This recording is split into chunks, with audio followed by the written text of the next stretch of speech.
9 മണി വാർത്ത തുടങ്ങുന്നു. നടിയെ ആക്രമിച്ച കേസുമായി ബന്ധപ്പെട്ട് വിധിപ്പകർപ്പ് വലിയൊരു വിധിന്യായമാണത്. അതിൽ നിന്നുള്ള പല പ്രധാനപ്പെട്ട വിവരങ്ങളും ഇപ്പോൾ പുറത്തുവരികയാണ്. അതിന്റെ വിശദാംശങ്ങളിലേക്കാണ് നമ്മൾ 9 മണി വാർത്തയിൽ ആദ്യം കടക്കുന്നത്. ആദ്യം ഈ മണിക്കൂറിലെ പ്രധാനപ്പെട്ട വാർത്തകൾ വേഗത്തിൽ നോക്കാം. നടിയെ ആക്രമിച്ച കേസിൽ പരാതിക്കാരിയുടെ മൊഴി അവിശ്വസിച്ച കോടതി ദിലീപ് ഭീഷണിപ്പെടുത്തിയെന്ന കാര്യം വിശ്വസിക്കാനാവുന്നില്ല. ആരോപണം തെളിയിക്കാൻ കഴിഞ്ഞില്ലെന്നും ഉത്തരവിൽ. തദ്ദേശ തെരഞ്ഞെടുപ്പ് തോൽവി വിലയിരുത്താൻ സിപിഐ നേതൃയോഗങ്ങൾ ഇന്ന്. ഭരണവിരുദ്ധ വികാരവും ശബരിമല സ്വർണ്ണക്കൊള്ളയും തിരിച്ചടിയായെന്ന് വിലയിരുത്തൽ. LDF യോഗം നാളെ. കോർപ്പറേഷനുകളിൽ മേയർ ചർച്ച തുടരുന്നു.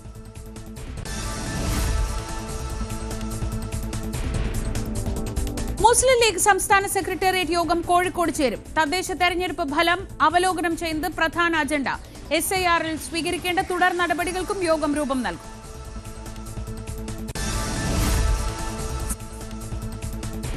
ഇരിങ്ങാലക്കുട കാറളത്ത് BJP പ്രവർത്തകന് കുത്തേറ്റു. അയ്യർ വീട്ടിൽ വിഷ്ണുവിനാണ് കുത്തേറ്റത്.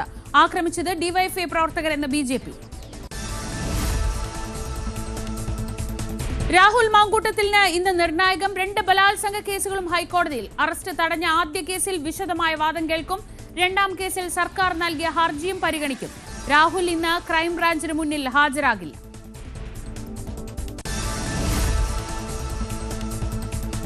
ശബരിമല സ്വർണ്ണക്കൊള്ളയിൽ ഉന്നതരുടെ പങ്ക് അന്വേഷിക്കാൻ SIT.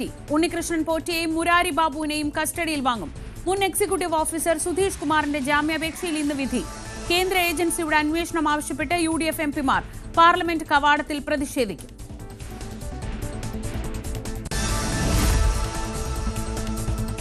രാഹുൽ മാങ്കൂട്ടത്തിനെതിരെ പരാതി നൽകിയ യുവതിയെ സമൂഹ മാധ്യമങ്ങളിലൂടെ അപമാനിച്ച കേസിൽ റിമാൻഡിൽ കഴിയുന്ന രാഹുൽ ഈശ്വറിന്റെ ജാമ്യാപേക്ഷയും സന്ദീപ് വാര്യർ, രഞ്ജിത പുളിക്കൽ എന്നിവരുടെ മുൻകൂർ ജാമ്യാപേക്ഷയും ഇന്ന് കോടതിക്ക് മുന്നിൽ. തിരുവനന്തപുരം ജില്ലാ സെഷൻസ് കോടതിയാണ് ജാമ്യാപേക്ഷ പരിഗണിക്കുന്നത്. പോലീസ് റിപ്പോർട്ട് ഹാജരാക്കാത്തതിനാൽ കഴിഞ്ഞ 2 തവണയും വാദം കേൾക്കുന്നത് മാറ്റിവെച്ചിരുന്നു. സംവിധായകൻ PT കുഞ്ഞുമുഹമ്മദിനെതിരായ ലൈംഗികാരോപണ കേസിൽ പോലീസ് ഇന്ന് റിപ്പോർട്ട് നൽകും. പരാതിക്കാരിയുടെ രഹസ്യമൊഴി ഈ ആഴ്ച രേഖപ്പെടുത്തും.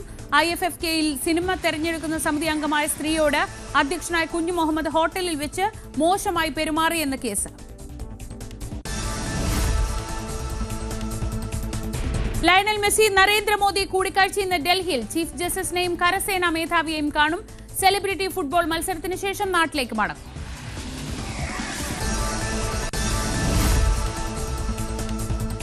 പ്രധാനമന്ത്രിയുടെ ത്രിരാഷ്ട്ര പര്യടനത്തിന് ഇന്ന് തുടക്കം. ജോർദാൻ, എത്യോപ്യ, ഒമാൻ സന്ദർശനത്തിൽ സുപ്രധാന കരാറുകളിൽ ഒപ്പിട്ടേക്കും. ജോർദാനുമായി വ്യാപാര ഉടമ്പടികൾക്കും സാധ്യത.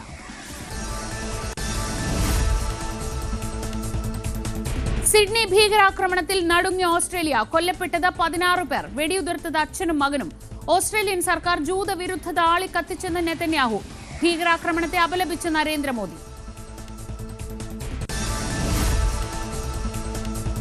നേരത്തെ സൂചിപ്പിച്ച വാർത്തയിലേക്കാണ് ആദ്യം നമ്മൾ പോകുന്നത്. നടിയെ ആക്രമിച്ച കേസിൽ വിധിന്യായത്തിൽ നിന്നുള്ള സുപ്രധാനമായ വിവരങ്ങൾ ഇപ്പോൾ പുറത്തുവരികയാണ്. അതിലേറ്റവും ശ്രദ്ധേയമായ ഒരു പോയിന്റ് നടിയുടെ മൊഴി കോടതി അവിശ്വസിച്ചു എന്നതാണ്. ദിലീപ് ഭീഷണിപ്പെടുത്തിയെന്ന കാര്യം വിശ്വസിക്കാനാവുന്നില്ല. ആ ആരോപണം തെളിയിക്കാൻ കഴിഞ്ഞില്ലെന്നും ഉത്തരവിലുണ്ട്. കാവ്യയുമായുള്ള ബന്ധത്തെക്കുറിച്ച് മഞ്ജു വാര്യരോട് തിരുത്തി പറയണമെന്ന് ദിലീപ് ആവശ്യപ്പെട്ടുവെന്നും താൻ നിരസിച്ചതിനെ തുടർന്ന് ഭീഷണി ഉണ്ടായി എന്നുമായിരുന്നു നടിയുടെ മൊഴി. ആജ്ഞ രവീന്ദ്രൻ വിവരങ്ങളുമായി. ആജ്ഞ, ഈ കേസിൽ ഏറ്റവും പ്രധാനപ്പെട്ട ഒരു കാര്യം മോട്ടീവ് തെളിയിക്കാൻ കഴിഞ്ഞിട്ടില്ല. ദിലീപ് നേരിട്ട് ഇക്കാര്യം ഗൂഢാലോചന നടത്തി ഇങ്ങനൊരു കൊട്ടേഷൻ കൊടുത്തു എന്ന് തെളിയിക്കാൻ കഴിഞ്ഞിട്ടില്ല എന്നതാണ്. ആ മോട്ടീവ് എന്നത് ഇവരുടെ ബന്ധമായിരുന്നു. ഈ ബന്ധത്തെക്കുറിച്ച് മഞ്ജു വാര്യരെ അറിയിച്ചു എന്നതാണെന്നാണ് പ്രോസിക്യൂഷന്റെ പ്രധാനപ്പെട്ട വാദമുണ്ടായിരുന്നത്. അതിൽ ഏറ്റവും നിർണായകമാവുന്ന മൊഴിയാണ് ഇപ്പോൾ കോടതി അവിശ്വസിച്ചു എന്ന് പറയുന്നത്. എന്താണ് നമുക്ക് ഈ വിധിന്യായത്തിൽ നിന്ന് മനസ്സിലാവുന്നത്?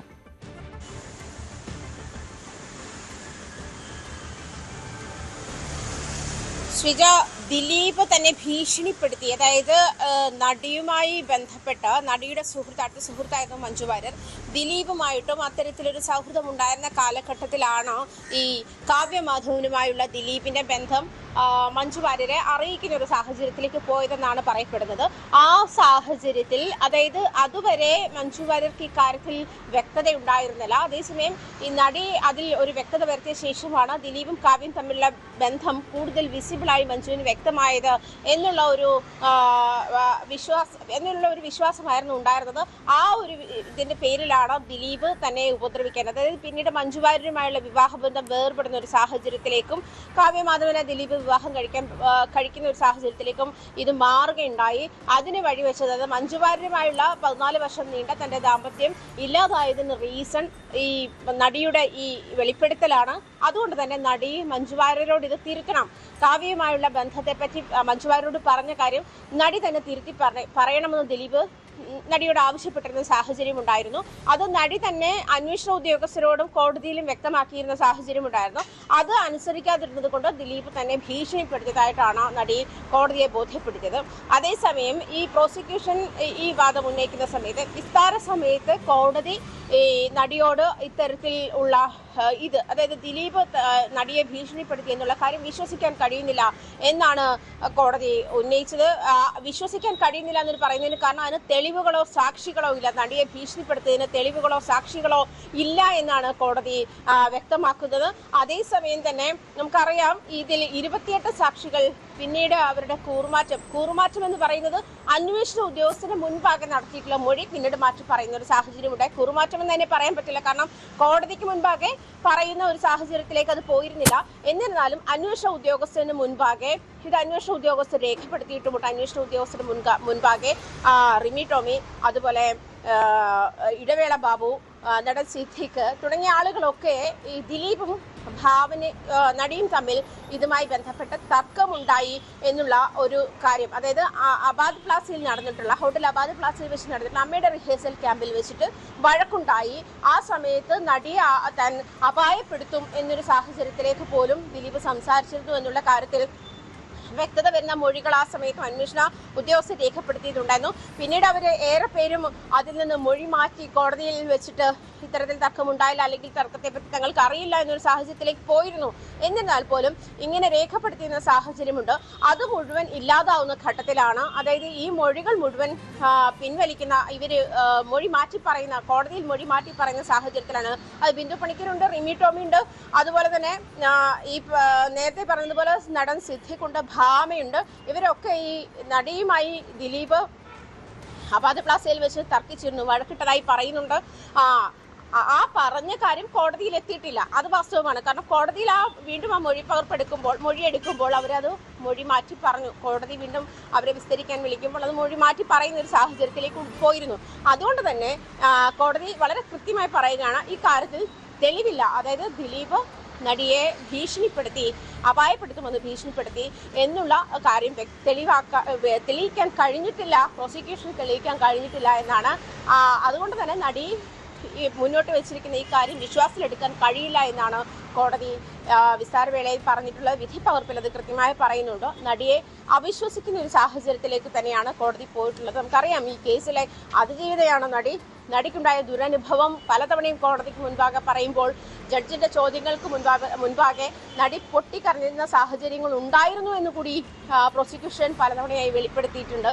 അത്തരം സാഹചര്യങ്ങളിലൂടെ കടന്നു പോകുമ്പോഴും നടി കഴിഞ്ഞ ദിവസം ഇൻസ്റ്റഗ്രാമിലൂടെ വ്യക്തമാക്കിയിട്ടുള്ള പോസ്റ്റിന്റെ അടിസ്ഥാനത്തിൽ കോടതിയിന്മേലുള്ള വിശ്വാസമില്ലാതെ ആയി എന്നുള്ള തരത്തിൽ രാജ്യത്തെ എല്ലാ പൗരന്മാർക്കും തുല്യനീതി അല്ല ലഭിക്കുന്നത് എന്നുള്ള കാര്യവും 2020 മുതൽ തനിക്ക് ഈ കേസുമായി ബന്ധപ്പെട്ട് നീതി ലഭിക്കില്ല എന്നുള്ള കാര്യത്തിൽ വ്യക്തത വന്നതോടുകൂടിയാണ് ഒരു ഓപ്പൺ ഫൈറ്റിന് തയ്യാറായി ഈ ജഡ്ജിനെ മാറ്റണമെന്ന ആവശ്യം ഉന്നയിച്ച് ഹൈക്കോടതിയിലെത്തിയതും മെമ്മറി കാർഡ് ടാമ്പറിംഗുമായി ബന്ധപ്പെട്ടുള്ള ഉപഹർജിയുമായി നടി ഹൈക്കോടതിയിലെത്തുന്ന സാഹചര്യം ഒക്കെ ഉണ്ടായത് ആ ഒരു ഘട്ടത്തിലാണ് എന്ന് നടി വ്യക്തമായി പറയുന്നുണ്ട്. അതിൽ കൃത്യമായി ഈ നടിയുടെ ഇൻസ്റ്റഗ്രാം പോസ്റ്റിൽ കൃത്യമായി പറയുന്നുണ്ട് ഏതൊക്കെ സാഹചര്യങ്ങളിലാണ് തനിക്ക് നീതി നിഷേധിച്ചു എന്ന് പറയുന്നത്. പ്രത്യേകിച്ചും തന്റെ അടിസ്ഥാന അവകാശങ്ങൾ സംരക്ഷിക്കപ്പെട്ടിട്ടില്ല. അതുപോലെ 2 തവണ പ്രോസിക്യൂട്ടർമാർ ഇതുമായി ബന്ധപ്പെട്ടുള്ള തർക്കത്തിനിടയിൽ ജഡ്ജുമായുള്ള തർക്കത്തിനിടയിൽ ഈ കോടതിയിൽ നിന്നും ഈ വാദത്തിൽ നിന്നും പിന്മാറുന്ന ഒരു സാഹചര്യം ഉണ്ടായി. അതിനുശേഷം നമുക്കറിയാം 3ാമത് വന്നുള്ള പ്രോസിക്യൂട്ടർ അഡ്വക്കേറ്റ് രാജകുമാറാണ് ഈ കേസിന്റെ പബ്ലിക് പ്രോസിക്യൂട്ടറായി അവസാന ഘട്ടത്തിൽ ഉണ്ടായിരുന്നത്. അദ്ദേഹമാണ്. അവർ തന്നെ ആ പ്രോസിക്യൂട്ടർമാർ തന്നെ പറയുന്നുണ്ടോ ഈ കോടതിയിൽ നിന്നും നീതി കിട്ടുമെന്ന് പ്രതീക്ഷിക്കേണ്ട എന്ന് നടിയോട് പറഞ്ഞിരുന്നു എന്നും നടി പറയുന്നുണ്ട്. മറ്റൊന്ന് മെമ്മറി കാർഡുമായി ബന്ധപ്പെട്ടുള്ള ഈ അന്വേഷണ റിപ്പോർട്ട്, ഫാക്ട് ഫൈൻഡിംഗ് റിപ്പോർട്ട്, അതിന്റെ കോപ്പി തനിക്ക് തരാൻ നിരന്തരം ആവശ്യപ്പെട്ടിലും ഒരുപാട് വൈകിപ്പിച്ചു എന്ന് പറയുന്നുണ്ട്. ഇത്തരം സാഹചര്യങ്ങളൊക്കെ ചെയ്യുമ്പോഴും നടിക്കെതിരെ അധിക്ഷേപ പരാമർശങ്ങൾ സോഷ്യൽ മീഡിയകളിൽ ഇങ്ങനെ ഉയർന്നു വരുന്ന സാഹചര്യത്തിൽ നിങ്ങൾ അങ്ങനെ ചെയ്യുന്ന ആളുകളോട് ഒരു കാര്യം പറയട്ടെ, പൾസർ സുനി തന്റെ ജീവനക്കാരനായിരുന്നില്ല, പൾസർ സുനി തന്റെ ഡ്രൈവറോ ജീവനക്കാരനോ ആയിരുന്നില്ല. അതേസമയം ഈ പണം വാങ്ങി PR വർക്ക് നടത്തുന്ന ആളുകളോട് നിങ്ങൾ അത് തുടർന്നോളൂ, കാരണം നിങ്ങൾക്ക് പണം തന്നിരിക്കുന്നത് അതിനുവേണ്ടിയാണ് എന്ന് നടി പറഞ്ഞ് അവസാനിപ്പിക്കുന്നുണ്ട്. എന്നിരുന്നാലും ഒപ്പം നിന്ന് എല്ലാവർക്കും അവര് നന്ദി പറഞ്ഞുകൊണ്ടാണ് ആ പോസ്റ്റ് അവസാനിപ്പിക്കുന്നത്. ഇങ്ങനെ ഒരു സാഹചര്യത്തിൽ കൂടി വിധി പകർപ്പിൽ ഇത് കൃത്യമായി ജഡ്ജ് നടിയെ അവിശ്വസിക്കുന്ന ഒരു സാഹചര്യം കൂടി ഉണ്ടായിരുന്നു. ഒരു പക്ഷേ അത്തരം സാഹചര്യങ്ങളൊക്കെ ഫേസ് ചെയ്ത് ഉണ്ടായിട്ടുള്ള ബുദ്ധിമുട്ടുകൾ ഒക്കെ ആയിരിക്കാം നടിക്ക് അതിലൊരു പ്രധാനപ്പെട്ട സംശയം. ഇങ്ങനെയൊരു ഈ നേരത്തെ ഞാൻ തുടക്കത്തിൽ പറഞ്ഞതുപോലെ ഇതാണ് കണക്റ്റിംഗ് പോയിന്റ്. എന്തിന് ഇത് ചെയ്തു എന്ന ചോദ്യത്തിന് ഉത്തരം എന്നെ ഭീഷണിപ്പെടുത്തിയിട്ടുണ്ട്, അതിൽ നിന്നാണ് എനിക്ക് മനസ്സിലാവുന്നത് ഇയാൾ തന്നെ ആയിരിക്കുമെന്ന് എനിക്ക് മനസ്സിലാവുന്നത് എന്നതാണല്ലോ പറയുന്നത്. അത് തെളിയിക്കേണ്ട ഉത്തരവാദിത്വം ഈ കേസ് അന്വേഷിക്കുന്ന അന്വേഷണ സംഘത്തിനുണ്ട്, പ്രോസിക്യൂഷനുണ്ട്. പക്ഷെ അത് അവരുടെ ഭാഗത്തു നിന്ന് അതിലും വീഴ്ച വന്നു. അത് അവർക്ക് തെളിയിക്കാൻ കഴിഞ്ഞില്ല എന്ന് പറയുന്നതിൽ അങ്ങനെയുമില്ല ഒരു വീഴ്ച. ആ ഭീഷണിപ്പെടുത്തി എന്നത് എങ്ങനെ തെളിയിക്കും? അവിശ്വസിക്കുന്നതിനപ്പുറത്ത് ഒരു ഭീഷണി ഉണ്ടായിരുന്നു എന്ന് തെളിയിക്കാൻ കഴിഞ്ഞില്ല എന്നതും പ്രശ്നമല്ലേ?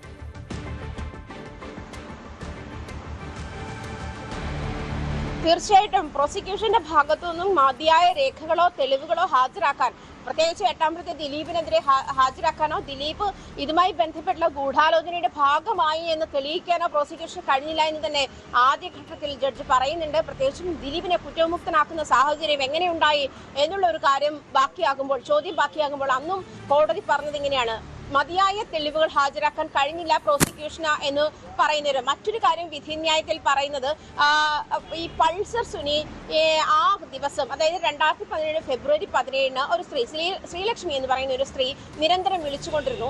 ആ ദിവസം തന്നെ 6 തവണയാണ് ശ്രീലക്ഷ്മി, അതായത് ഈ ഇത് നടക്കുന്ന ഒരു സാഹചര്യത്തിൽ രാത്രി 10 മണിക്ക് ശേഷം 10:30യോട് അടുത്ത സമയത്താണ് ഈ നടിയെ ആക്രമിക്കുന്ന ഒരു സാഹചര്യങ്ങളും ദൃശ്യങ്ങൾ പകർത്തുന്ന ഒരു സമയമൊക്കെ അതാണ്. അതുമായി ബന്ധപ്പെട്ട ഈ മെമ്മറി കാർഡുമായി ബന്ധപ്പെട്ട ഇതിൽ കൃത്യമായ സമയം അങ്ങനെയാണ് കാണിക്കുന്നത്. അതിനു മുൻപുള്ള ഒരു 9:39 വരെയും ശ്രീലക്ഷ്മിയുടെ മെസ്സേജ് നിരന്തരം പൾസർ സുനിക്ക് ലഭിച്ചിരുന്നു. 7 തവണയോളം മെസ്സേജുകൾ വന്നിരുന്നു ആ ഒരു സമയത്ത് തന്നെ. അതുപോലെ തന്നെ 6 തവണയോളം ശ്രീലക്ഷ്മി അന്ന് തന്നെ പൾസർ സുനിയെ വിവിധ സമയങ്ങളിലായി വിളിച്ചിട്ടുണ്ടായിരുന്നു. അതായത് ഈ കൃത്യം നടക്കുന്നതിന് അരമണിക്കൂർ മുൻപ് തന്നെ ശ്രീലക്ഷ്മി പൾസർ സുനിയെ വിളിച്ചിട്ടുണ്ടായിരുന്നു എന്നുള്ള കാര്യത്തിൽ വ്യക്തതയുണ്ട്. പക്ഷേ ശ്രീലക്ഷ്മിയെ ഇതുമായി ബന്ധപ്പെട്ട് സാക്ഷി വിസ്താരം നടത്തിയിട്ടില്ല എന്ന് കോടതി ചൂണ്ടിക്കാണിക്കുന്നുണ്ട്. അതുകൊണ്ട് തന്നെ പ്രോസിക്യൂഷൻ മനഃപൂർവ്വം ശ്രീലക്ഷ്മിയെ ഒഴിവാക്കിയതാണ് എന്നാണ് കോടതി പറഞ്ഞു വയ്ക്കുന്നത്. അതുമാത്രമല്ല SIT ഇതുമായി ബന്ധപ്പെട്ട് ശ്രീലക്ഷ്മി എന്ന് പറയുന്ന സ്ത്രീയെ ഈ പൾസർ സുനിയുടെ കോൾ ഹിസ്റ്ററിയും CDR പരിശോധിച്ച സാഹചര്യത്തിലാണ് ഈ ഒരു ഡീറ്റെയിൽസ് കിട്ടുന്നതും അന്വേഷണ സംഘം അതുമായി ബന്ധപ്പെട്ട ശ്രീലക്ഷ്മി എന്തുകൊണ്ടാണ് ഈ സാക്ഷിയായി രേഖപ്പെടുത്താതിരുന്നത് എന്നുള്ള ചോദ്യവും കോടതി ചോദിക്കുന്നുണ്ട്. ഒരുപക്ഷെ ശ്രീലക്ഷ്മിക്ക് ഈ ദിലീപും പൾസർ സുനിയും തമ്മിലുണ്ടായിരുന്ന ബന്ധം എത്രത്തോളം ഉണ്ടായിരുന്നു, അതല്ലെങ്കിൽ അതിലെന്തെങ്കിലും ഒരു ക്ലൂ തരാൻ, ഒരു തുമ്പ് തരാൻ ശ്രീലക്ഷ്മിക്ക് കഴിയുമായിരുന്നില്ല എന്നും കോടതി ചോദിക്കുന്ന ഒരു സാഹചര്യം കൂടിയുണ്ട്. അങ്ങനെ പ്രോസിക്യൂഷന്റെ ഭാഗത്തുനിന്നും തെളിവുകൾ നിരത്തുന്നതിൽ അങ്ങേയറ്റം വലിയ വീഴ്ച ഉണ്ടായി എന്ന് തന്നെയാണ് കോടതി പറഞ്ഞു വെക്കുന്നത്. ഇപ്പോൾ 1 മുതൽ 6 വരെയുള്ള പ്രതികൾക്ക് 20 വർഷം തടവ് എന്നുള്ള ശിക്ഷ വിധിക്കുമ്പോൾ, കഠിന തടവ് എന്നുള്ള ശിക്ഷ വിധിക്കുമ്പോൾ അത് തന്നെ നേരിട്ട്, അതായത് ഈ കുറ്റകൃത്യത്തിൽ നേരിട്ട് പങ്കെടുത്ത പ്രതികളാണ് അവർ 6 പേരും. ഈ 6 പേർക്കല്ലാതെ മറ്റൊരാൾക്ക് ശിക്ഷ കിട്ടാനുള്ള തെളിവുകൾ, അതായത് ഈ ഗൂഢാലോചനയുമായി ബന്ധപ്പെട്ടുള്ള സാഹചര്യങ്ങൾ 120B തെളിയിക്കാൻ കഴിഞ്ഞിട്ടില്ല എന്ന് തന്നെയാണ് കോടതി മുന്നോട്ട് വെക്കുന്നത്. അത് 8ാം പ്രതി, നമുക്കറിയാം ഈ കേസിന്റെ സ്വഭാവം തന്നെ മാറിയത് 2ാം ഘട്ടത്തിൽ ദിലീപിനെ പ്രതിയാക്കി 8ാം പ്രതിയാക്കി 2ാമത്തെ കുറ്റപത്രം സമർപ്പിക്കുന്ന സാഹചര്യത്തിലാണ്. ആ ഒരു സാഹചര്യത്തിൽ എങ്ങനെയാണ് ഈ 7 മുതൽ പിന്നീടുണ്ടായിരുന്ന 15 പ്രതികൾ, ഈ 15 പേരും നേരിട്ടല്ലാതെ കുറ്റകൃത്യത്തിൽ പങ്കെടുത്തവരാണ് എന്നാണ് പറയപ്പെടുന്നത്. ഗൂഢാലോചന കുറ്റമാണ് ഇവർക്കെതിരെ ചുമത്തിയിട്ടുള്ളത്. അതിന്റെ മാസ്റ്റർ ബ്രെയിൻ എന്ന് പറയുന്ന ആള് ദിലീപാണ് എന്നായിരുന്നു പ്രോസിക്യൂഷന്റെ വാദം. അങ്ങനെയായിരുന്നു, നടിയുടെ വാദം അങ്ങനെയായിരുന്നു.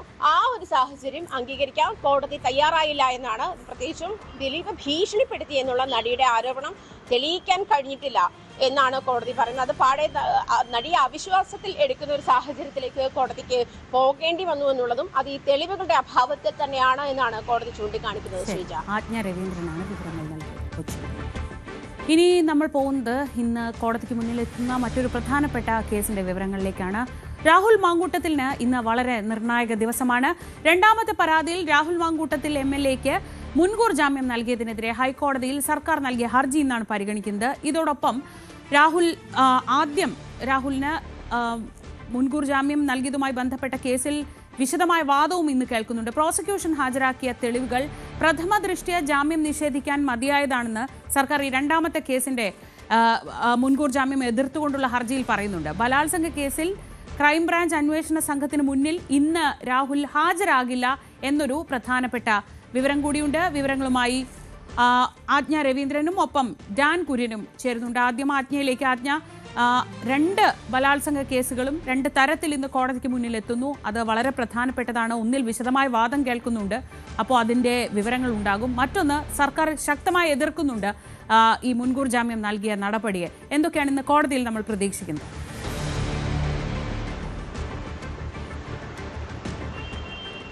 ശ്രീജ, ഈ 2 കേസുകളും ഇന്ന് രാഹുൽ മാങ്കൂട്ടത്തിന് നിർണായകമാണ്. പ്രത്യേകിച്ചും നേരത്തെ ആദ്യം സൂചിപ്പിച്ചതുപോലെ തന്നെ രണ്ടാമത്തെ ബലാത്സംഗ കേസിൽ മുൻകൂർ ജാമ്യം നൽകിയിരിക്കുന്ന സെഷൻസ് കോടതി നടപടി ചോദ്യം ചെയ്തുകൊണ്ട് സർക്കാരാണ് അപ്പീൽ നൽകിയിരിക്കുന്നത്. അതായത് രാഹുൽ മാങ്കൂട്ടത്തിന്റെ ഇൻവോൾവ്മെന്റ് ഇക്കാര്യത്തിൽ ഇല്ല എന്നും അതല്ലെങ്കിൽ അത്തരത്തിൽ ബലാത്സംഗ കുറ്റം പ്രഥമദൃഷ്ട്യാ കണ്ടെത്താൻ കഴിഞ്ഞില്ല എന്നും ഉള്ള കോടതിയുടെ, സെഷൻസ് കോടതിയുടെ ഇത്രയും ഡീപ്പായിട്ടുള്ള ഒരു അസസ്മെന്റ് ശരിയായില്ല എന്ന് തന്നെയാണ് സർക്കാർ കോടതിയെ ബോധ്യപ്പെടുത്തിയിരിക്കുന്നത്. അങ്ങനെയാണ് പ്രത്യേകിച്ചും രണ്ടാമത്തെ പരാതിയിൽ എടുത്തിട്ടുള്ള തീരുമാനം, തിരുവനന്തപുരം സെഷൻസ് കോടതിയുടെ തീരുമാനം ചോദ്യം ചെയ്യപ്പെടേണ്ടതുണ്ട് എന്ന് കാണിച്ചു തന്നെയാണ് ഈ സർക്കാർ ഹൈക്കോടതിയിൽ എത്തുന്ന സാഹചര്യമുള്ളത്. പ്രത്യേകിച്ചും ഈ 2 കേസുകളും, അതായത് നേരത്തെ മുൻകൂർ ജാമ്യത്തിൽ നൽകിയിരിക്കുന്ന സാഹചര്യത്തിൽ അതിൽ കൂടുതൽ വാദം കേൾക്കേണ്ട ഒരു സാഹചര്യം കൂടിയുണ്ട്. ഈ 2 കേസുകളും ഇന്ന് പരിഗണിക്കും.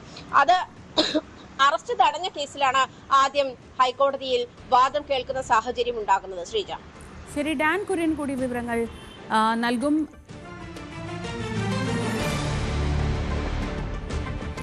രണ്ട് കേസുകളാണ് ഇന്ന് ഹൈക്കോടതിക്ക് മുന്നിൽ എത്തുന്നത്. ഇതിൽ ആദ്യത്തേത് രാഹുൽ മാങ്കൂട്ടത്തിലിൻ്റെ മുൻകൂർ ജാമ്യം നൽകിയ രണ്ടാമത്തെ ബലാത്സംഗ കേസിൽ മുൻകൂർ ജാമ്യം നൽകിയ സെഷൻസ് കോടതി നടപടിക്കെതിരെ സർക്കാർ നൽകിയ ഹർജിയാണ്. ഇതിൽ പ്രോസിക്യൂഷൻ ഹാജരാക്കിയ തെളിവുകളൊക്കെ ഈ ജാമ്യം നിഷേധിക്കാൻ മതിയായ തെളിവുകളാണ് എന്ന് കാണിച്ചുകൊണ്ടാണ് കോടതിയിലേക്ക് സർക്കാർ പോകുന്നത്. ആദ്യത്തെ കേസിൽ വിശദമായ ഒരു വാദവും ഇന്ന് കേൾക്കും. അതിനിടയിലാണ് രാഹുൽ ഇന്ന് ഹാജരാകില്ല എന്ന വിവരങ്ങൾ വരുന്നത്. ഡാൻ കുര്യനാണ് വിശദാംശങ്ങൾ നൽകുക. ഡാൻ, ഈ ജാമ്യ വ്യവസ്ഥയിൽ ഒരു പ്രധാനപ്പെട്ട വ്യവസ്ഥ എല്ലാ ആഴ്ചയും ഹാജരാകണം, അന്വേഷണ സംഘത്തിന് മുന്നിൽ ഹാജരാകണം എന്നതായിരുന്നു. അതൊക്കെ അംഗീകരിച്ചുകൊണ്ടാണല്ലോ സാധാരണ ജാമ്യം കൊടുക്കുന്നത്. പിന്നെ എന്തുകൊണ്ടാണ് രാഹുൽ ഹാജരാകില്ല എന്ന നിലപാടെടുക്കുന്നത്? എല്ലാ ആഴ്ചയും എന്നല്ല, 2 തിങ്കളാഴ്ചകളിൽ ഒരു തിങ്കളാഴ്ച രാവിലെ 10 മണിക്ക് അന്വേഷണ ഉദ്യോഗസ്ഥർക്ക് മുമ്പിൽ ഹാജരാകണമെന്നാണ് ഈ ജാമ്യ വ്യവസ്ഥയിൽ, മുൻകൂർ ജാമ്യ വ്യവസ്ഥയിൽ വ്യക്തമാക്കിയിരുന്നത്.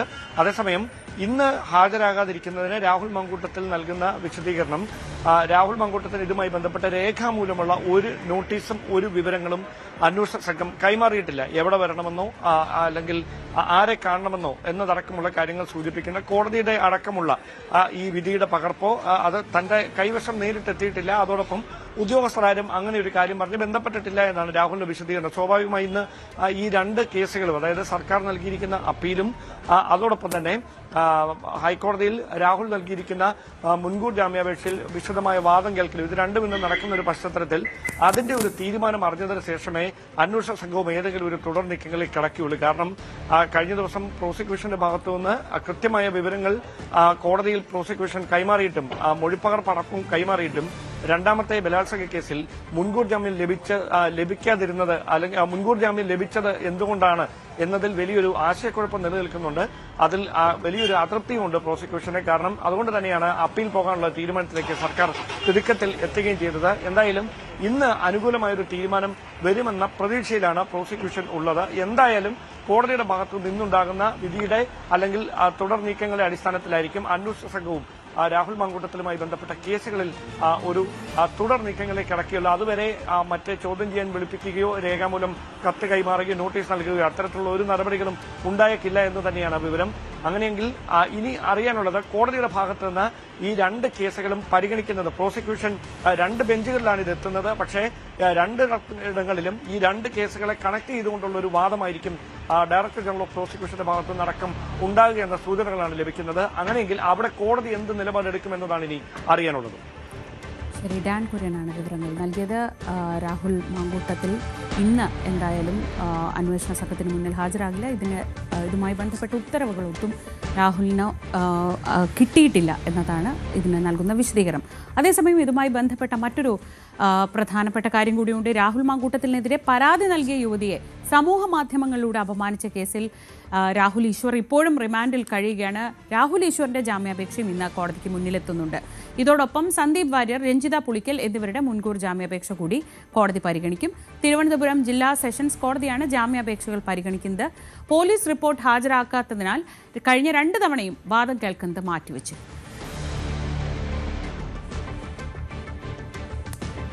തെരഞ്ഞെടുപ്പുമായി ബന്ധപ്പെട്ട വിലയിരുത്തലുകളിലേക്ക് അല്ലെങ്കിൽ എന്തൊക്കെയാണ് അതിൽ സംഭവിക്കുന്നത്?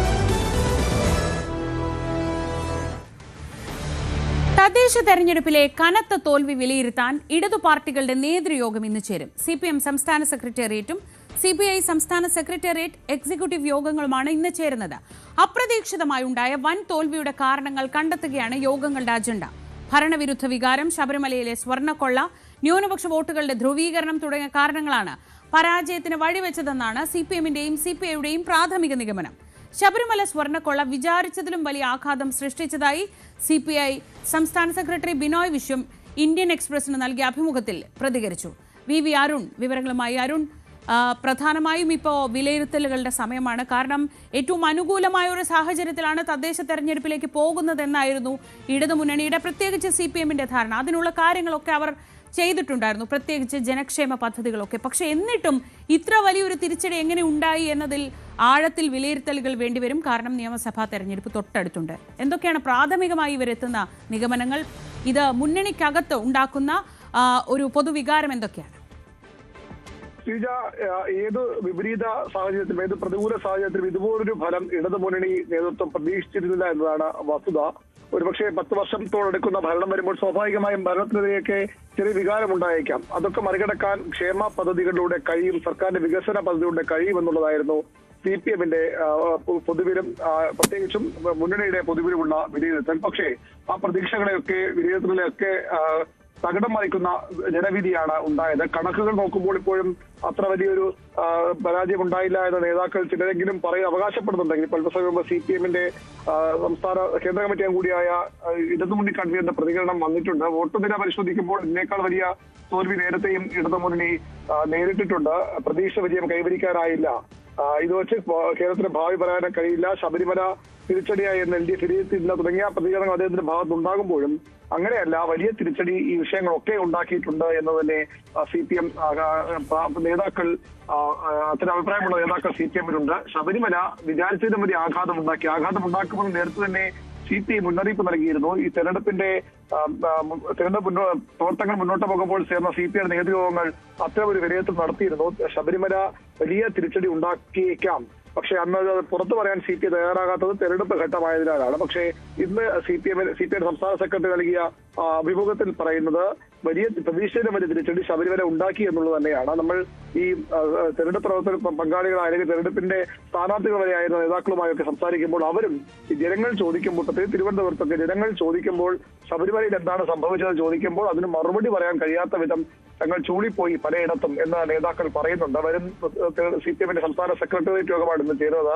പിന്നാലെ സംസ്ഥാന കമ്മിറ്റി ചേരും അടുത്ത ദിവസങ്ങളിൽ. അതിനുശേഷം ജില്ലകളിലും ഈ ചർച്ചകൾ വരും. സ്വാഭാവികമായി അവിടെയൊക്കെ അഭിപ്രായം നേതാക്കൾ ഉയർത്തും. ശബരിമല വലിയ തിരിച്ചടിയായെന്ന് തന്നെയാണ് CPM-ന്റെ ഒരു അനൌദ്യോഗിക വിലയിരുത്തൽ. നേതൃത്വത്തിൽ അത്തരം ഒരു വിലയിരുത്തലിലേക്ക് പോകുമോ എന്ന് വ്യക്തമല്ല. പക്ഷെ നേതാക്കൾ അത് തന്നെ പറയുന്നു. CPI അത് കുറച്ചുകൂടി പരസ്യമായി പറയാനും സാധ്യതയുണ്ട്. CPI-യുടെ സംസ്ഥാന സെക്രട്ടേറിയറ്റ് യോഗവും സംസ്ഥാന എക്സിക്യൂട്ടീവ് യോഗവുമാണ് ഇന്ന് ചേരുന്നത്. രണ്ട് യോഗങ്ങളിലും ഈ ഒരു വികാരം ഉണ്ടായേക്കാം. ഭരണവിരുദ്ധ വികാരം ഉണ്ടായെന്ന് തന്നെ CPI കണക്ക് കൂട്ടുന്നു. CPM അത്തരമൊരു വിലയത്തിലേക്ക് എത്താനുള്ള സാധ്യത കുറവാണ്. എങ്കിലും വലിയ തിരിച്ചടി തന്നെ ഉണ്ടായെന്ന് CPM-ഉം സമ്മതിക്കും. ഇതെങ്ങനെ മറികടക്കാം എന്നതിന്റെ ചർച്ചകളാകും ഈ ദിവസങ്ങളിൽ ചേരുന്ന CPM-ന്റെയും CPI-യുടെ നേതൃയോഗങ്ങൾ ഉണ്ടാവുക. നാളെ ഇടതുമുന്നണിയുടെ നേതൃയോഗവും ചേരുന്നുണ്ട്. സാധാരണഗതിയിൽ ഈ വിജയിച്ച് അധ്യക്ഷ സ്ഥാനത്തേക്കുള്ള ഒരു തെരഞ്ഞെടുപ്പുമായി ബന്ധപ്പെട്ട കാര്യങ്ങൾ ചർച്ച ചെയ്യാനാണ് അവരെ യോഗം വിളിച്ചത്. പക്ഷേ ചർച്ച ചെയ്യാൻ പോകുന്നത് ഈ കനത്ത തിരിച്ചടിയാണ്. അപ്രതീക്ഷിത തിരിച്ചടി തന്നെയാണ്. കണക്കുകളുടെ കളി കൊണ്ട് മാത്രം പ്രതിരോധിക്കാൻ തയ്യാറാകാതെ കൃത്യമായ തിരിച്ചടി തന്നെ തുറന്നു പറഞ്ഞുകൊണ്ട് അത് തിരുത്താൻ നടപടി വേണമെന്ന ആവശ്യമാകും ഘടകകക്ഷികൾ യോഗത്തിൽ ഉന്നയിക്കുക. അതിന് വളരെ പ്രധാനപ്പെട്ട CPI സംസ്ഥാന സെക്രട്ടേറിയറ്റ് യോഗം ഇന്ന് ചേരും. CPI-യുടെ രണ്ട് പ്രധാന യോഗങ്ങളും ഇന്ന് ചേരുന്നുണ്ട്. ഈ യോഗങ്ങളിലൊക്കെ ഈ ഒരു ചർച്ചയുണ്ടാകും. തെരഞ്ഞെടുപ്പ് പരാജയത്തിന്റെ കാരണങ്ങൾ, ഭരണവിരുദ്ധ വികാരം എത്രത്തോളം ഉണ്ടായി എന്ന ചർച്ച CPI നേതൃയോഗത്തിലും ഉണ്ടായേക്കാം. അതുപോലെ തന്നെ ശബരിമലയുടെ ഇമ്പാക്ട്, ശബരിമല ഉൾപ്പെടുന്ന ജില്ലയിൽ വലിയ തിരിച്ചടി ഉണ്ടായിരുന്നു. പക്ഷേ പന്തളത്ത് ശബരിമല അയ്യപ്പനുമായി ഏറ്റവും അടുത്ത ബന്ധമുള്ള പന്തളത്തെ വിജയം, അതുപോലെ തന്നെ ചെറുകോൽപ്പുഴ അടക്കമുള്ള സ്ഥലങ്ങളിൽ ഉള്ള വിജയമൊക്കെ CPI സംസ്ഥാന സെക്രട്ടറി അന്ന് ചൂണ്ടിക്കാട്ടിയിരുന്നെങ്കിലും അതൊന്നുമല്ല. പത്തനംതിട്ടയിലും തെക്കൻ ജില്ലകളിൽ പ്രത്യേകിച്ചും ശബരിമല വലിയൊരു തിരിച്ചടി ഉണ്ടാക്കിയത് തന്നെയാണ് ഒരു പൊതു വിലയിരുത്തലായി വരുന്നത്. അത് അത്രത്തോളം ഗൗരവത്തോടു കൂടി CPM സമ്മതിക്കുമോ എന്നാണ് അറിയേണ്ടത്. പത്മകുമാറിനെതിരെ എന്തുകൊണ്ട് നടപടിയെടുത്തില്ല, വാസുവിനെതിരെ എന്തുകൊണ്ട് നടപടിയെടുത്തില്ല എന്ന ചോദ്യവും CPM കേന്ദ്രങ്ങൾ ഉയരുന്നുണ്ട്. ആ നടപടി എടുത്തിരുന്നെങ്കിൽ പോലും ഒരുപക്ഷെ ഈ ഒരു ഇത്ര വലിയ പ്രതിസന്ധി ഉണ്ടാകുമായിരുന്നില്ല എന്ന അഭിപ്രായത്തിലാണ് CPM ഇപ്പോൾ മുൻതൂക്കമുള്ളത്. നേരത്തെ ശബരിമല വിഷയം വന്നപ്പോൾ CPM തിരിച്ചറിഞ്ഞാൽ എത്രത്തോളം ഗുരുതരമായ തിരിച്ചടി ശബരിമല വിഷയത്തിന് നൽകാൻ കഴിയുമെന്നുള്ളത്. എന്നിട്ടും എന്തുകൊണ്ട് പത്മകുമാറിനെതിരെയെങ്കിലും നടപടിയെടുക്കാൻ തയ്യാറായില്ല എന്ന ചോദ്യമാണ് ഇപ്പോൾ CPM-ന് നേരെ ഉയരുന്നത്. ഇന്ന് ഉയർന്ന നേതൃയോഗത്തിൽ അതുമായി ബന്ധപ്പെട്ട ചർച്ചകളും ഉണ്ടായേക്കാം. പത്മകുമാറിനെതിരെ നടപടി വൈകാതെ ഉണ്ടാകുമെന്ന വിലയിരുത്തലുകളും ഈ ഘട്ടത്തിൽ പുറത്തു വരുന്നുണ്ട്. ശരി, ദിവ്യ അരുണാണ് വിവരങ്ങൾ നൽകിയത് തിരുവനന്തപുരത്ത് നിന്ന്. മുസ്ലിം ലീഗിന്റെ സംസ്ഥാന സെക്രട്ടേറിയറ്റ് യോഗം ഇന്ന് കോഴിക്കോട് ചേരുന്നുണ്ട്. സംസ്ഥാന കമ്മിറ്റി ഓഫീസിൽ രാവിലെ 10 മണിക്കാണ് യോഗം. തദ്ദേശ തെരഞ്ഞെടുപ്പ് ഫലം അവലോകനം ചെയ്യുകയാണ് പ്രധാന അജണ്ട. ഇതോടൊപ്പം SIR-ൽ സ്വീകരിക്കേണ്ട തുടർ നടപടികൾക്കും യോഗം രൂപം നൽകും. നിയമസഭാ തെരഞ്ഞെടുപ്പിന്റെ പ്രാരംഭ പ്രവർത്തനങ്ങളും ചർച്ചയാകും. തദ്ദേശ തെരഞ്ഞെടുപ്പിൽ തെക്കൻ കേരളത്തിൽ അടക്കം മികച്ച നേട്ടം ഉണ്ടാക്കാനായി എന്നാണ് ലീഗിന്റെ വിലയിരുത്തൽ. സംസ്ഥാനത്തെ മൂന്നാമത്തെ ഏറ്റവും വലിയ ഒറ്റക്കക്ഷിയായി മാറാൻ കഴിഞ്ഞതും മലപ്പുറത്ത് പ്രതാപം വീണ്ടെടുക്കാൻ കഴിഞ്ഞതും ലീഗ് സ്വാധീന മേഖലകളിൽ UDF-ന് വിജയം ഉറപ്പിക്കാൻ കഴിഞ്ഞതും വലിയ നേട്ടമായി എന്നാണ് ലീഗിന്റെ വിലയിരുത്തൽ.